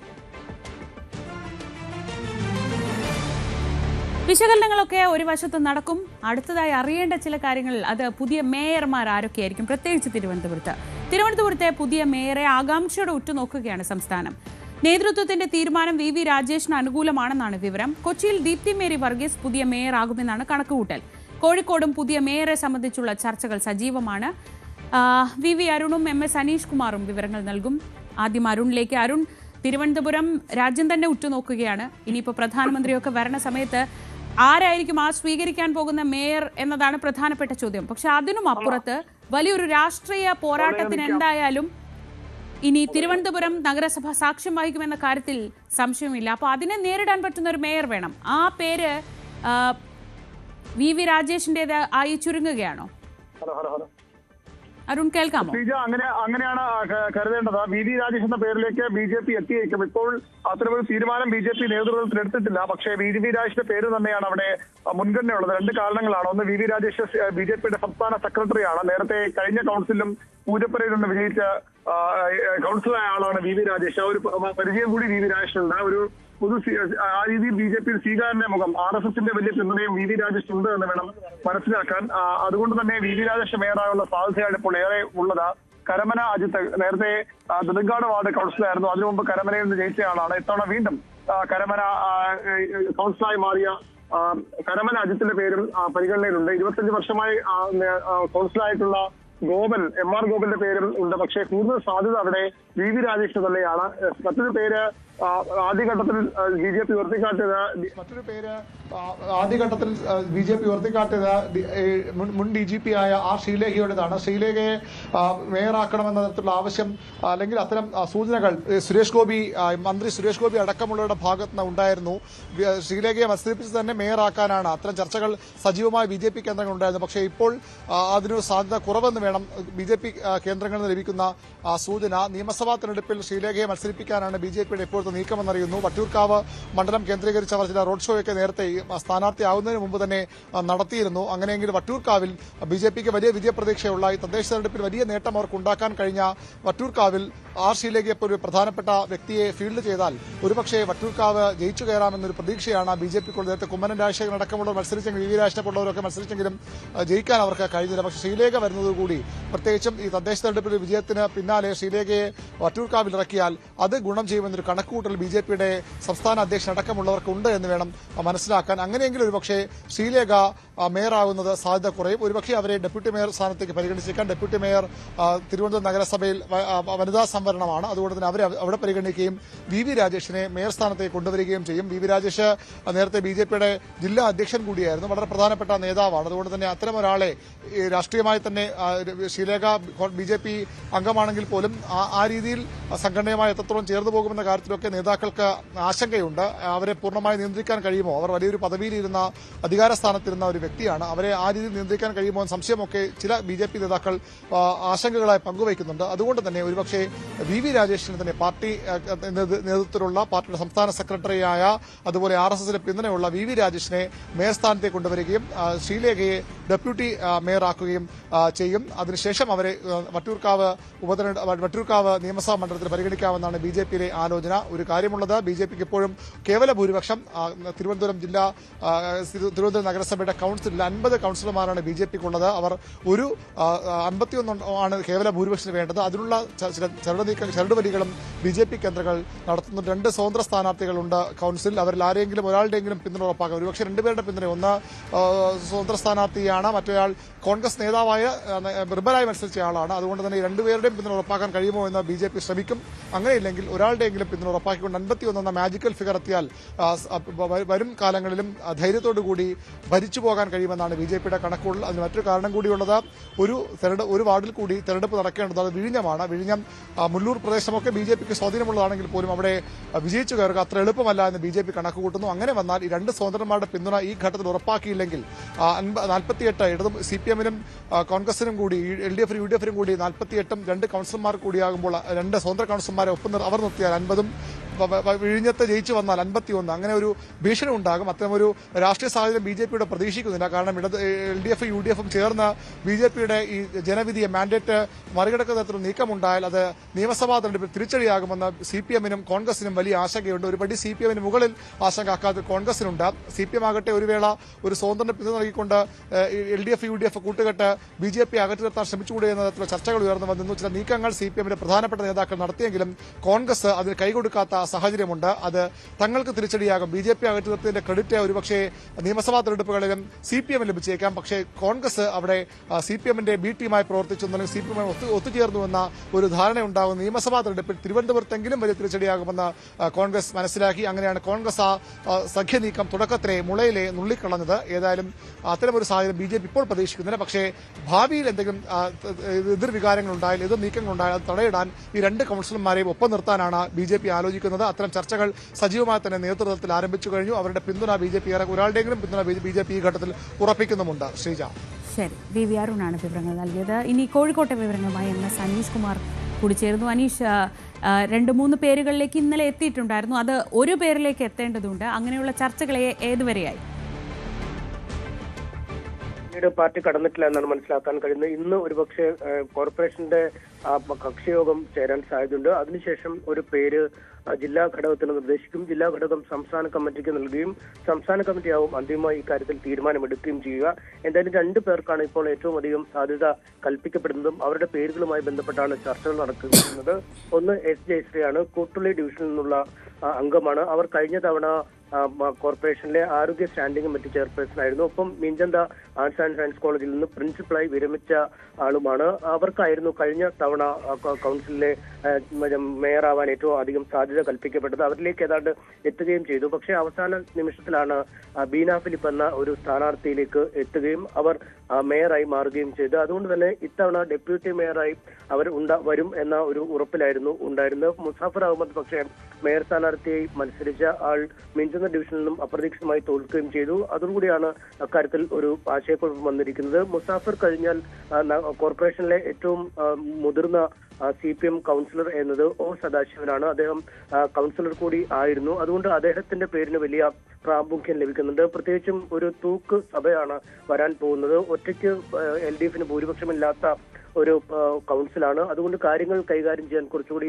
പരിചയമുള്ള ഒരു ആള് അല്ലെങ്കിൽ പക്വതയുള്ള രാഷ്ട്രീയ പ്രവർത്തകൻ വേണം എന്ന ഒരു ആവശ്യം ഉയരുന്നുണ്ട്. അതുകൊണ്ട് തന്നെയാണ് സദാശിവനെ പരിഗണിക്കുന്നത്. സദാശിവന് തൊട്ട് താഴെ പരിഗണനയിൽ വരുന്നത് ബേപ്പൂർ ഡിവിഷനിൽ നിന്നും ജയിച്ചു വന്ന രാജീവ് എന്ന ആളാണ്. അദ്ദേഹവും ഏരിയ കമ്മിറ്റി അംഗമാണ്. പാർട്ടിയുടെ റിയാസുമായി അടുത്ത ബന്ധമൊക്കെ ഉള്ള ആൾ കൂടിയാണ് രാജീവ്. അതുകൊണ്ട് അദ്ദേഹത്തിന്റെ പേരിനും പ്രാമുഖ്യം ലഭിക്കുന്നുണ്ട്. എന്തായാലും അധികം വൈകാതെ ഇക്കാര്യത്തിൽ ഒരു തീരുമാനത്തിലേക്ക് എത്തും എന്നാണ് പാർട്ടി അറിയിച്ചിരിക്കുന്നത്. ഒപ്പം UDFും മേയർ സ്ഥാനത്തേക്ക് മത്സരിക്കുമെന്ന് ഇതിനകം തന്നെ DCC പ്രസിഡന്റ് അറിയിച്ചിട്ടുണ്ട്. എന്തായാലും അവരുടെ മേയർ സ്ഥാനാർത്ഥി PM നിയാസ് അപ്രതീക്ഷിതമായി തോറ്റ സാഹചര്യത്തിൽ കഴിഞ്ഞ സഭയിലെ പ്രതിപക്ഷ നേതാവ് അല്ലെങ്കിൽ UDFന്റെ കക്ഷി നേതാവായിരുന്ന KC ശോഭിതയാവും മേയർ സ്ഥാനാർത്ഥി എന്നാണ് നമുക്ക് മനസ്സിലാക്കാൻ കഴിയുന്നത്. പക്ഷേ BJPയുടെ വോട്ട് സ്വീകരിക്കുകയോ BJPയുടെ പിന്തുണ സ്വീകരിക്കുകയോ ചെയ്യില്ല എന്ന് നേരത്തെ തന്നെ കോൺഗ്രസ് പ്രഖ്യാപിച്ചിട്ടുണ്ട്. കാരണം അത് വരുന്ന തെരഞ്ഞെടുപ്പിൽ നിയമസഭാ തെരഞ്ഞെടുപ്പിലേക്ക് വലിയ തിരിച്ചടിയിലേക്ക് നയിക്കുന്ന ഒരു സാഹചര്യം സൃഷ്ടിക്കും. എന്തായാലും തങ്ങൾക്ക് ലഭിക്കാൻ പറ്റുന്ന വോട്ടുകൾ ഒന്ന് കാണിക്കുക എന്നത് തന്നെയാവും ലക്ഷ്യം. മറിച്ചൊരു അപ്രതീക്ഷിത നീക്കങ്ങൾക്കൊന്നും എന്തായാലും BJP ക്യാമ്പിൽ നിന്നും ഒരു വിവരങ്ങൾ ലഭിച്ചിട്ടില്ല. അതുകൊണ്ട് തന്നെ ഏറ്റവും വലിയ കക്ഷിയായ CPMന്റെ ആള് തന്നെ മേയറായി മാറും എന്നാണ് നിലവിൽ അറിയാൻ കഴിയുന്നത്. എന്തായാലും CPM ഇക്കാര്യത്തിൽ ഒരു അന്തിമ തീരുമാനം 1-2 ദിവസത്തിനുള്ളിൽ എടുത്തേക്കും. MS അനീഷ് കുമാറാണ് വിവരങ്ങൾ നൽകിയത്. തൃശൂർ ഇരിങ്ങാലക്കുട കാർളം പഞ്ചായത്ത് തെരഞ്ഞെടുപ്പിന്റെ വിജയത്തിൽ BJP നടത്തിയ ആഹ്ലാദ പ്രകടനത്തിനിടെ സംഘർഷമുണ്ടായി. BJP പ്രവർത്തകന് കുത്തേറ്റു. അയ്യർ വീട്ടിൽ വിഷ്ണുവിനാണ് കുത്തേറ്റത്. DYFI പ്രവർത്തകരാണ് ആക്രമിച്ചതെന്ന് BJP ആരോപിച്ചു. പരിക്കേറ്റ വിഷ്ണു ഇപ്പോൾ തൃശൂർ മെഡിക്കൽ കോളേജ് ആശുപത്രിയിൽ ചികിത്സയിലാണ്. കണ്ണൂർ പാനൂരിലെ ആക്രമണത്തിൽ 5 CPM പ്രവർത്തകർ അറസ്റ്റിൽ. പാറാട് സ്വദേശികളായ അമൽ, ശ്രീജു, ജീവൻ, റനീഷ്, സച്ചിൻ എന്നിവരാണ് പിടിയിലായത്. കോടതിയിൽ ഹാജരാക്കിയ പ്രതികളെ റിമാൻഡ് ചെയ്തു. തെരഞ്ഞെടുപ്പ് വിജയാഘോഷത്തിനിടെയായിരുന്നു CPM പ്രവർത്തകർ ആക്രമണം അഴിച്ചുവിട്ടത്. കാസർഗോഡ് ചെറുവത്തൂർ ഓരിയിൽ കോൺഗ്രസ് ഓഫീസിന് നേരെ CPM ആക്രമണം നടത്തിയെന്ന് പരാതി. പ്രവർത്തകർ ഓഫീസ് കെട്ടിടത്തിന് മുകളിൽ കയറി ചെങ്കൊടി വീശുകയും ഓഫീസിന്റെ സിറ്റൌട്ടിൽ ഗുണ്ട് പൊട്ടിക്കുകയും ചെയ്തു. പടന്ന പഞ്ചായത്തിലെ വിജയാഘോഷത്തിനിടെയാണ് അതിക്രമം എന്ന് കോൺഗ്രസ് ആരോപിച്ചു. പാലക്കാട് തൃത്താലയിലെ കോൺഗ്രസ് വിജയത്തിൽ നൃത്തം ചെയ്ത് VT ബൽറാം. ഇടതുപക്ഷത്തിന് മേൽക്കൈ ഉണ്ടായിരുന്ന തൃത്താലയിലെ 8 പഞ്ചായത്തുകളിൽ 3 എണ്ണത്തിൽ ഭരണം നിലനിർത്തിയതിനൊപ്പം ഇടത് ഭരണമുണ്ടായിരുന്ന തൃത്താല പഞ്ചായത്ത് ഉൾപ്പെടെ 2 പഞ്ചായത്തുകൾ കൂടി ഇവിടെ UDF നേടിയിരുന്നു.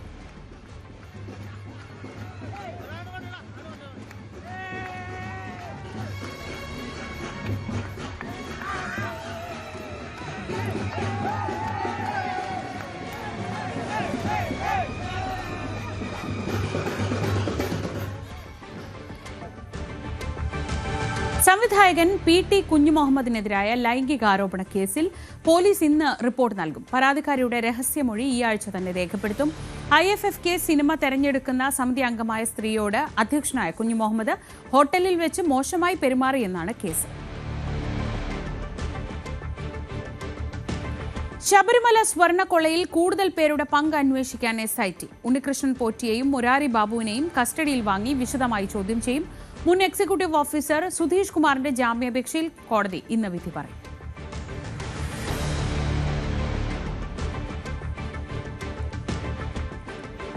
ശബരിമല സ്വർണ്ണക്കൊള്ളയിലെ പ്രതിഷേധത്തെ ദേശീയ തലത്തിലേക്ക് എത്തിക്കുകയാണ് UDF. ഇന്ന് പാർലമെന്റിന് മുന്നിൽ UDF പ്രതിഷേധം സംഘടിപ്പിക്കും. 10:30 പാർലമെന്റ് കവാടത്തിന് മുന്നിൽ ധർണ നടത്തും. കോടതി മേൽനോട്ടത്തിൽ കേന്ദ്ര ഏജൻസിയുടെ അന്വേഷണം വേണമെന്നാണ് ആവശ്യം. തദ്ദേശ തെരഞ്ഞെടുപ്പ് ഫലത്തിന് പിന്നാലെയാണ് UDFന്റെ ഈ നീക്കം. ER രാഗേഷ് വിവരങ്ങളുമായി. രാഗേഷ്, ശ്രദ്ധേയമായ ഒരു ചുവടുവെപ്പാണ് ഇപ്പോൾ UDFന്റെ ഭാഗത്തു നിന്നുണ്ടാവുന്നത്. പ്രത്യേകിച്ച് ഈ തദ്ദേശ തെരഞ്ഞെടുപ്പിൽ ശബരിമല വിഷയം തങ്ങൾക്ക് അനുകൂലമായി എന്നൊരു വിലയിരുത്തൽ UDFനുണ്ട്. അങ്ങനെയെങ്കിൽ അത് ദേശീയ തലത്തിലേക്ക് കൂടി കൊണ്ടുപോവുകയാണ്.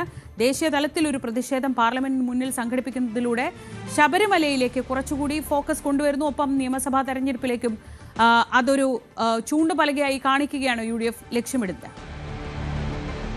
അതെ ശ്രീജ, കാരണം ശബരിമല സ്വർണ്ണക്കൊള്ള അത് വലിയ ആഘാതമുണ്ടാക്കിയെന്ന് ഇപ്പോൾ LDFും തിരിച്ചറിയുന്നുണ്ട്. അതുപോലെ അത് അനുകൂലമായി എന്ന് UDFും തിരിച്ചറിയുന്നു. ഇത് കണക്കുകൂട്ടിക്കൊണ്ട് തന്നെയാണ് ഇപ്പോൾ ഇന്ന് പാർലമെന്റിൽ ഏതായാലും ഈ വിഷയം ഉന്നയിക്കാനുള്ള തീരുമാനം UDF കൈക്കൊണ്ടിരിക്കുന്നത്. പാർലമെന്റ് കവാടത്തിന് മുന്നിലാണ് ഇന്ന് പ്രതിഷേധിക്കുക UDF MPമാർ. ആന്റോ ആന്റണി അടക്കമുള്ള പത്തനംതിട്ട MP ആന്റോ ആന്റണി അടക്കമുള്ളവർ നേതൃത്വത്തിലാകും പ്രതിഷേധം നടക്കുക. നേരത്തെ ഈ വിഷയം പലപ്പോഴായി പാർലമെന്റിൽ ഉന്നയിച്ചിട്ടുണ്ട്. കഴിഞ്ഞ ദിവസങ്ങളിലൊക്കെ തന്നെ KC വേണുഗോപാലും ഹൈബീഡനൊക്കെ തന്നെ ഉന്നയിച്ചിട്ടുണ്ട്. പക്ഷേ ഇപ്പോൾ സാഹചര്യം കൂടുതൽ മാറിയിരിക്കുന്നു. അപ്പോൾ അന്വേഷണം വേണം, കേന്ദ്ര ഏജൻസികളുടെ അന്വേഷണം വേണമെന്നൊരു ആവശ്യമാണ്. പ്രത്യേകിച്ച് കോടതി മേൽനോട്ടത്തിലായിരിക്കണം ആ അന്വേഷണം എന്ന ആവശ്യമാണ് UDF ഉന്നയിക്കുന്നത്. പ്രത്യേകിച്ച് നിലവിൽ SIT അന്വേഷണമാണ് നടക്കുന്നത്. ആ അന്വേഷണത്തിൽ വിശ്വാസമില്ല എന്ന് UDF ആവർത്തിക്കുന്നുണ്ട്. പ്രതിപക്ഷ നേതാവ് VD സതീശനും രമേശ് ചെന്നിത്തലയും ഒക്കെ തന്നെ പലപ്പോഴായി ഈ കാര്യം ആവർത്തിക്കുകയും ചെയ്തിരുന്നു. ഒരു ഘട്ടം കഴിഞ്ഞപ്പോൾ അറസ്റ്റ് ഉണ്ടായി എന്നത് ശരിയാണ്, പക്ഷേ ഒരു ഘട്ടം എത്തിയപ്പോൾ അന്വേഷണം നിലച്ചിരിക്കുന്നു. കൂടുതൽ ഉന്നതരിലേക്ക് അത് പോകുന്നില്ല എന്ന ആരോപണമാണ് UDF ഉന്നയിക്കുന്നത്. അതുകൊണ്ട് തന്നെ SITക്ക് വിശ്വാസ്യത പോരാ, കേന്ദ്ര ഏജൻസി തന്നെ അന്വേഷിക്കട്ടെ എന്നൊരാവശ്യം ഇപ്പോൾ ഏതായാലും UDF ഉന്നയിക്കുകയാണ്. അത് ദേശീയ തലത്തിൽ എത്തിക്കും എന്ന കാര്യത്തിൽ ഈ ഇന്നത്തെ സമരം പ്രതിഷേധം എത്തിക്കുമെന്ന കാര്യത്തിൽ സംശയമില്ല. പ്രത്യേകിച്ച് നിയമസഭാ തെരഞ്ഞെടുപ്പ് നടക്കാനിരിക്കുന്നു. നിയമസഭാ തെരഞ്ഞെടുപ്പ് സാധാരണഗതിയിൽ ഏപ്രിൽ മാസത്തിലാണ് നടക്കുക. പക്ഷേ പ്രഖ്യാപനം അടക്കമുള്ള കാര്യങ്ങൾ മാർച്ച് മാസത്തിലായി വരും. മാർച്ച് ആദ്യമോ ഫെബ്രുവരി അവസാനത്തോടു കൂടി വരും. അങ്ങനെ വരുമ്പോൾ ഏതാണ്ട് ഈ അവസാന കാലഘട്ടത്തിലേക്ക് സർക്കാർ കടക്കുകയാണ്. 2 മാസമാണ് സർക്കാരിന് മുന്നിലുള്ളത്. അപ്പോൾ സ്വാഭാവികമായും ഈ ശബരിമല സ്വർണ്ണക്കൊള്ള അടക്കമുള്ള വിഷയങ്ങൾ സജീവ ചർച്ചയാക്കി നിർത്തുക എന്ന് തന്നെയാണ് UDF ലക്ഷ്യമിടുന്നത്. അതിന്റെ ഭാഗമായി തന്നെയാണ് ഇന്നത്തെ പ്രതിഷേധം. ശ്രീജ. രാഗേഷാണ് വിവരങ്ങൾ നൽകിയത്. ലയണൽ മെസ്സി പ്രധാനമന്ത്രി നരേന്ദ്രമോദിയുമായി ഇന്ന് കൂടിക്കാഴ്ച നടത്തും. ചീഫ് ജസ്റ്റിസിനെയും കരസേനാ മേധാവിയെയും മെസ്സി കാണുന്നുണ്ട്. അരുൺ ജെയ്റ്റ്ലി സ്റ്റേഡിയത്തിൽ സെലിബ്രിറ്റി ഫുട്ബോളിലും മെസ്സി പന്ത് തട്ടും. ഇന്നലെ അവിസ്മരണീയമായ നിമിഷങ്ങൾക്കാണ് Mumbai Wankhede stadium സാക്ഷിയായത്.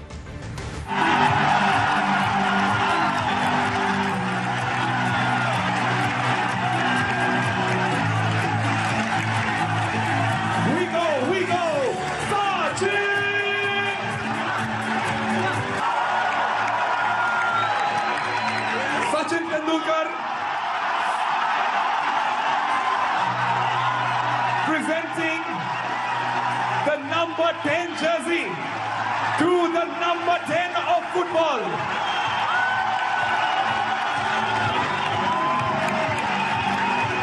Yes, the two of the greatest, ladies and gentlemen.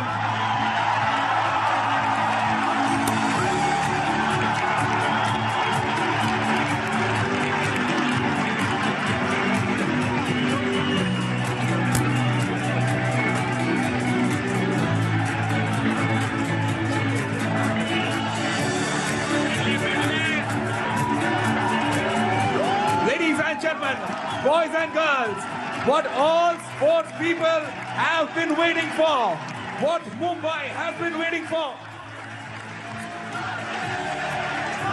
Ragesh വിവരങ്ങളുമായി. രാഗേഷ്, ഇന്ത്യയുടെ കായിക ചരിത്രത്തിൽ ഒരുപാട് അവിസ്മരണീയ മുഹൂർത്തങ്ങൾക്ക് സാക്ഷ്യം വഹിച്ച സ്ഥലമാണ് വാങ്കഡെ സ്റ്റേഡിയം. അവിടെ ചരിത്രപരമായ കൂടിക്കാഴ്ചകൾക്കാണ് ഇന്നലെ സാക്ഷ്യം വഹിച്ചത്. അത് കാണാൻ ആയിരക്കണക്കിന് ആരാധകരും എത്തി. ഇന്നിപ്പോൾ നിർണായകമായ കൂടിക്കാഴ്ചകൾ കൂടിയുണ്ട്. മെസ്സിയുടെ ടൂർ എങ്ങനെ പുരോഗമിക്കുന്നു? ശ്രീജ, സച്ചിന്റെ സാന്നിധ്യമുള്ളപ്പോഴെല്ലാം സച്ചിൻ എന്ന് മാത്രം ഉയർന്നു കേട്ടിട്ടുള്ള വാങ്കഡെ സ്റ്റേഡിയത്തിൽ ഇന്നലെ കേട്ട പേര് മറ്റൊന്നായിരുന്നു. മെസ്സി എന്നായിരുന്നു ഇന്നലെ വാങ്കഡെ സ്റ്റേഡിയത്തിൽ ആരാധകർ ഉച്ചത്തിൽ വിളിച്ചുകൊണ്ടിരുന്നത്. 2 ഇതിഹാസങ്ങളുടെ സംഗമത്തിന് കൂടി ചരിത്രമുറങ്ങുന്ന വാങ്കഡെ ഇന്നലെ സാക്ഷ്യം വഹിച്ചു. കാരണം ഇന്ത്യയെ സംബന്ധിച്ച് ഇന്ത്യയുടെ 2ാമത്തെ ഏകദിന ലോകകപ്പ്, പ്രത്യേകിച്ച് 83-ന് ശേഷം 28 വർഷത്തിന് ശേഷം ഇന്ത്യ വിജയിച്ചത് വാങ്കഡെ സ്റ്റേഡിയത്തിൽ നടന്ന വേൾഡ് കപ്പ് ഫൈനലിലാണ്. സച്ചിൻ അന്താരാഷ്ട്ര ക്രിക്കറ്റിൽ നിന്ന് വിരമിച്ചത്, വിരാട് കോഹ്ലി തൻ്റെ 50ാം സെഞ്ചുറി നേടിയത്.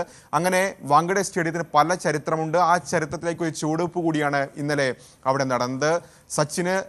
സച്ചിൻ തൻ്റെ 10ാം നമ്പർ ജേഴ്സി, പ്രത്യേകിച്ച് 2011 വേൾഡ് കപ്പിൽ അണിഞ്ഞ അതേ ജേഴ്സി ഇന്നലെ മെസ്സിക്ക് കൈമാറുന്നത് നമ്മൾ കണ്ടു. ഒപ്പം തന്നെ സുനിൽ ഛേത്രി, ഇന്ത്യയുടെ ഫുട്ബോൾ ഇതിഹാസമാണ് അദ്ദേഹം. മെസ്സി ലോക ഫുട്ബോളിൽ മെസ്സി ഏറ്റവും വലിയ ഗോൾ സ്കോറർ രണ്ടാമതെങ്കിൽ ആ പട്ടിക നോക്കുകയാണെങ്കിൽ സുനിൽ ഛേത്രി 4ാം സ്ഥാനത്താണ്. ഛേത്രിക്ക് അദ്ദേഹത്തിന്റെ 10ാം നമ്പർ ജേഴ്സി നൽകുന്നത് കണ്ടു. അങ്ങനെ നിരവധി വലിയ മുഹൂർത്തങ്ങൾക്ക് ഇന്നലെ വാങ്കഡെ സാക്ഷിയായി. ഏതായാലും മെസ്സിയുടെ പര്യടനം ഗോഡ് ടൂർ അതിന്റെ അവസാന ഘട്ടത്തിലേക്ക് കടക്കുകയാണ്.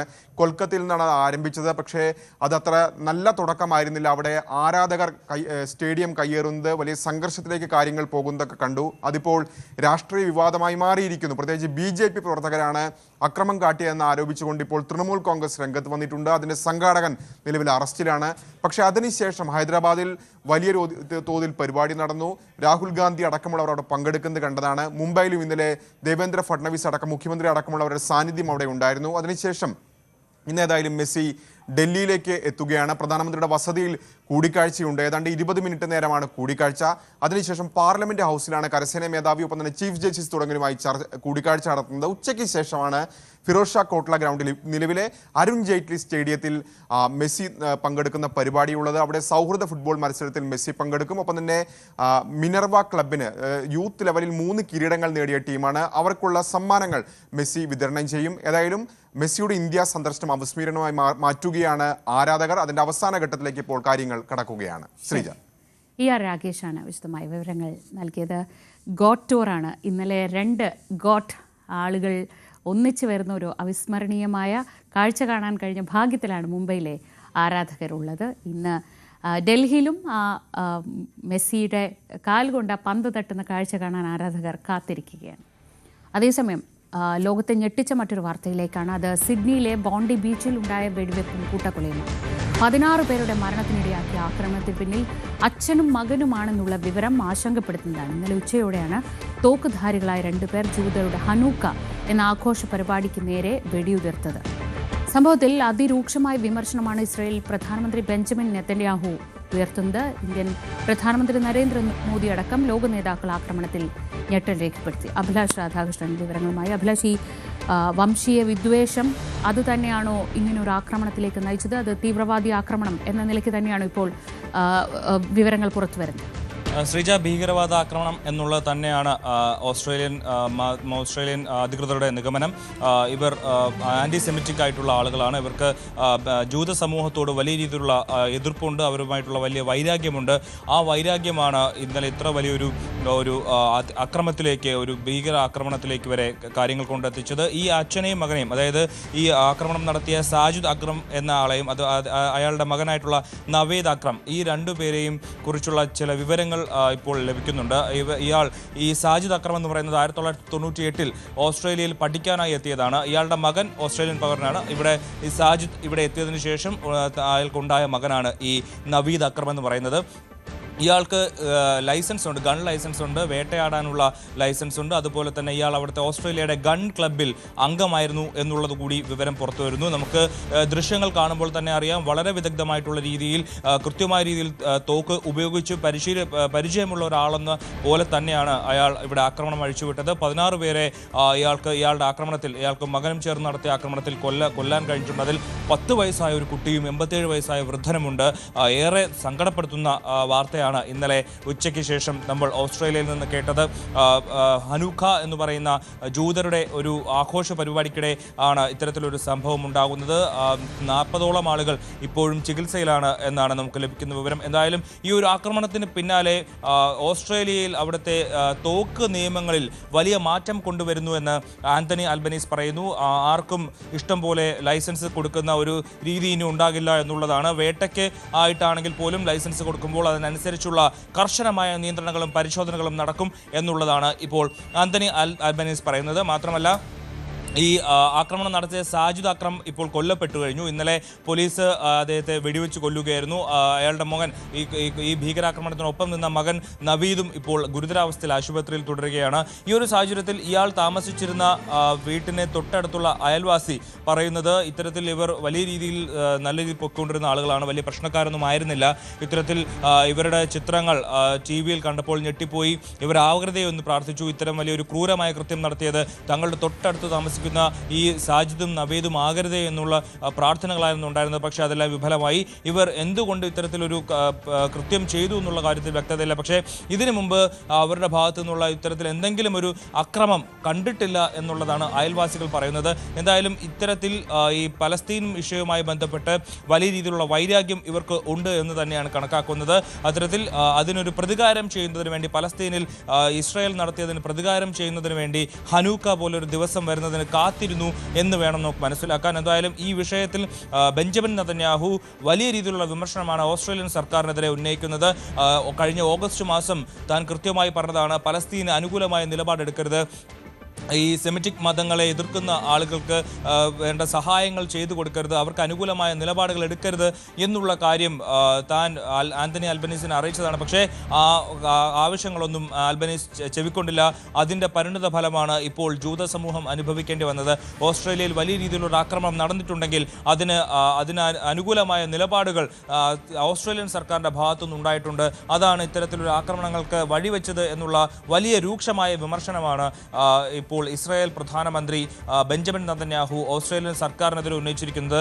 ആ ഒരു സാഹചര്യത്തിൽ തന്നെ വലിയ രീതിയിലുള്ള കാര്യത്തിൽ ഇക്കാര്യത്തിൽ എന്തായാലും ഉണ്ടാകും. എന്തുകൊണ്ട് ഇത്തരത്തിൽ ആളുകൾ കൂടുതലായി ഭീകരാക്രമണത്തിലേക്ക് കടക്കുന്നു, അല്ലെങ്കിൽ മറ്റ് ആളുകളെ ലക്ഷ്യം വെക്കുന്നു, എളുപ്പത്തിൽ ഇതെങ്ങനെ സംഭവിക്കുന്നു തുടങ്ങിയിട്ടുള്ള കാര്യങ്ങളിൽ വലിയ രീതിയിലുള്ള അന്വേഷണം നടക്കും. അതുമാത്രമല്ല ഇനി കൂടുതൽ ആളുകൾ ഇവർക്ക് പിന്നിലുണ്ടോ എന്നുള്ള കാര്യത്തിലടക്കം അന്വേഷണം ഉണ്ടാകും. ഈ ഒരു സംഭവത്തിൽ ലോക നേതാക്കളെല്ലാം യുണൈറ്റഡ് നേഷൻസും ഇന്ത്യൻ പ്രധാനമന്ത്രി നരേന്ദ്രമോദിയും അമേരിക്കൻ പ്രസിഡന്റ് ഡൊണാൾഡ് ട്രംപും അമേരിക്കൻ മുൻ പ്രസിഡന്റ് ജോ ബൈഡൻ അടക്കമുള്ള വലിയ നേതാക്കൾ, ലോക നേതാക്കളെല്ലാം ഈ വിഷയത്തിൽ ഞെട്ടൽ രേഖപ്പെടുത്തി കഴിഞ്ഞു. മാത്രമല്ല ഈ ഒരു സംഭവം കൂടുതൽ പലസ്തീൻ ജനതയെ അനുകൂലിക്കുന്നവരെ കൂടുതൽ പ്രതിരോധത്തിലാക്കുന്ന തരത്തിലേക്ക് കാര്യങ്ങൾ കടക്കുന്ന ഒരു സാഹചര്യം കൂടി ഈ ഓസ്ട്രേലിയയിൽ ഉണ്ടായ സംഭവം വഴിവെച്ചിരിക്കുകയാണ്. ശ്രീജ. അഭിലാഷ് രാധാകൃഷ്ണനാണ് വിവരങ്ങൾ നൽകിയത്. ഒടുവിൽ യുദ്ധം അവസാനിപ്പിക്കാൻ നാറ്റോ അംഗത്വം എന്ന ലക്ഷ്യം ഉപേക്ഷിക്കാമെന്ന് സമ്മതിച്ച് യുക്രൈൻ പ്രസിഡന്റ് വ്ളാഡിമിർ സെലൻസ്കി. അമേരിക്കയും യൂറോപ്യൻ യൂണിയനും യുക്രൈന് റഷ്യയിൽ നിന്ന് സുരക്ഷ ഉറപ്പാക്കണമെന്നും സെലൻസ്കി ആവശ്യപ്പെട്ടു. ഇന്നലെ ബെർലിനിൽ US പ്രതിനിധിയുമായി സെലൻസ്കി 5 മണിക്കൂറോളം വിഷയത്തിൽ ചർച്ച നടത്തി. രാജ്യത്തിനകത്ത് അഴിമതി ആരോപണങ്ങൾ ഉയർന്നതും യുദ്ധം നിർത്താനുള്ള US സമ്മർദ്ദവും സെലൻസ്കിയെ അലട്ടുന്ന സാഹചര്യത്തിലാണ് വിട്ടുവീഴ്ച. അഭിലാഷ് രാധാകൃഷ്ണൻ തന്നെ വിവരങ്ങൾ നൽകും. അഭിലാഷ്, ഒരുപക്ഷെ ഈ യുദ്ധം തുടങ്ങുമ്പോൾ എന്തായിരുന്നു പ്രധാനപ്പെട്ട ഒരു ലക്ഷ്യം എന്നത് ചോദിച്ചാൽ അത് അന്ന് അമേരിക്ക പിന്തുണ നൽകിയത് തന്നെ നാറ്റോ അംഗത്വം ഉറപ്പിക്കാമെന്ന് പറഞ്ഞായിരുന്നു. ഈ 4 വർഷത്തിനപ്പുറം നാശങ്ങളും നഷ്ടങ്ങളും മാത്രം ബാക്കിയാക്കി അതിൽ നിന്ന് പിന്മാറുകയാണോ സെലൻസ്കി? സെലൻസ്കിയെ സംബന്ധിച്ച് ഒരു ടഫ് ടൈമാണ് ഇപ്പോൾ കടന്നു പോകുന്നത്. രാജ്യത്തിനകത്ത് നിന്ന് വലിയ രീതിയിലുള്ള ആരോപണങ്ങൾ സെലൻസ്കി നേരിടുന്നുണ്ട്.